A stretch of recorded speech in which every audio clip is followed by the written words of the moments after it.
Hello boys and girls, welcome to Mrs. Bandu's Math Movies. This is Lesson 8-9 for Course 2, Surface Areas of Prisms and Cylinders. And our goal is to find surface areas of prisms and cylinders using nets. Okay, so right into our definitions. A net is a two-dimensional pattern, so I'm going to put 2D, of a three-dimensional figure. Okay, usually we take a net and we can fold it up and it makes the three-dimensional figure that we're talking about. The surface area of a prism is the sum of the areas of its faces. Okay, so basically what this is an exercise in seeing each of the faces of a prism, identifying each face, and computing the area of each face, and then adding them together. It sounds complicated. It's not overly complicated, but it is meticulous. You have to be careful with what you're doing here. So first off, let's get started. Draw a net for the cube. So we have a cube. We have the top, the left, the base, the bottom, the right. The base and the bottom are the same. Okay, so I would have actually probably called this the front and the back as well. All right, so anyway, here we go. So if we have the base, they're calling the base this backside and the backside. So here's the base, and we have the top, and then we have the other base. This is going to be the bottom, and the right, and the left. Now, you don't necessarily or absolutely always have to have everything done exactly the same way, all right? But what you want to do is be sure that you're consistent in what you're doing. Okay. And that you have accounted for all sides and accounted for them properly. And we will work on this in class a little bit, but this is just initially, if you look, a cube has 6 sides, so we have 1, 2, 3, 4, 5, 6 square sides, and so on. Now it's asking you to draw a different net for the cube, so use your brain and try to come up with a different looking net for the same pictures, or for the same cube. So again, we don't always all have to come up with exactly the same net. Now, find the surface area of the prism. Okay, so if you see here, we have a triangular prism here, and its front and back are triangles, which I would probably call its bases.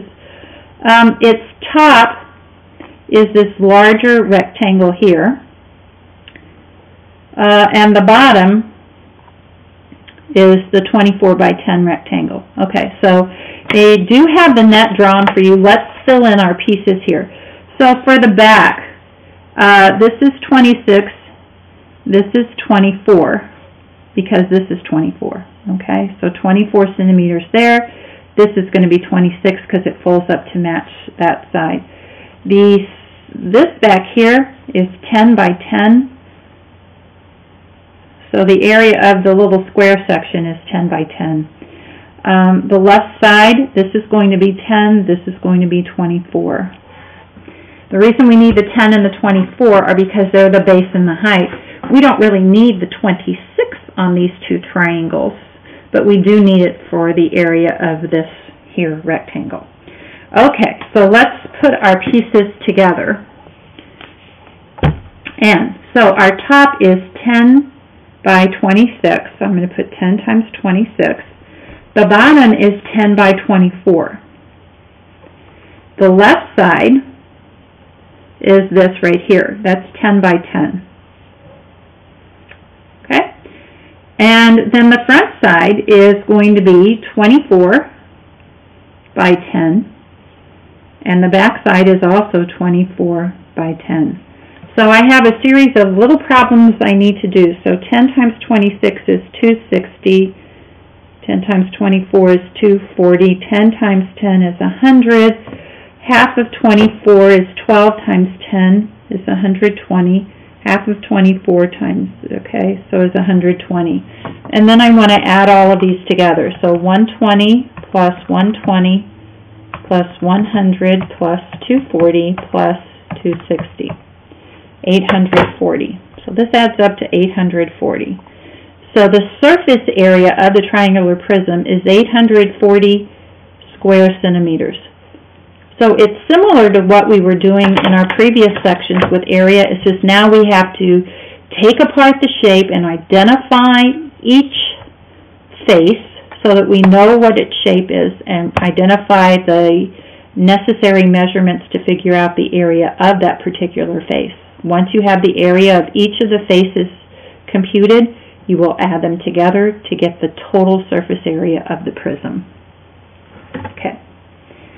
Again, this is your first shot, first time through. You're not going to, we'll practice many in class as well, so don't panic.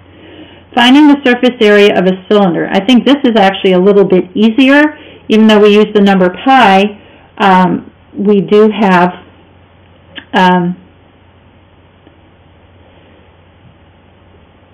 fewer things to be concerned with. Okay, so find the area of, here's our, I'm sorry, let's start here. Let's go with our net.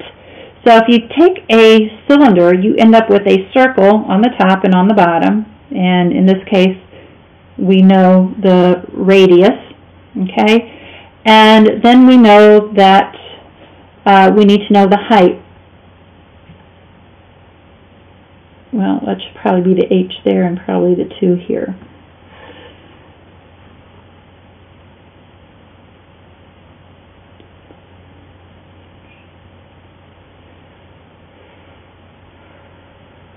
Okay, hang on here. I think I've misspoken. Let me backtrack a bit.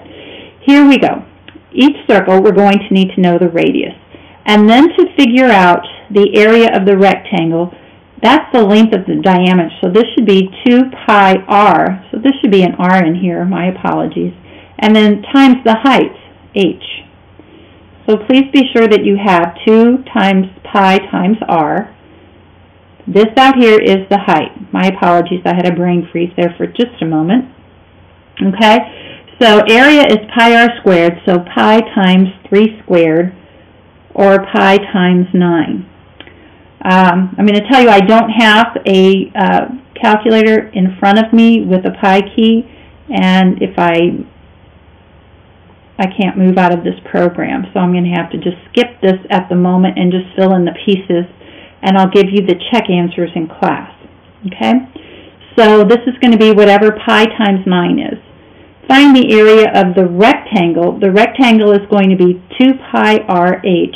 So this is the base times the height, or length times width, however you want to think about it. So 2 times pi times 3 times 2 for the height. So 2 times 3 is 6 times 2, so this is going to be 12 pi, so you're going to do 12 times pi. And then you're going to take, add the areas of the 2 circles, so that whatever you got here, twice, so that, and the area of the rectangle, add them together. Again, I will get a pi key calculator and figure that out for you and give you those check answers in class, but I think at this point you should be able to do that. Okay, you have a couple of quick checks here, so please get those done. I look forward to seeing you in class soon.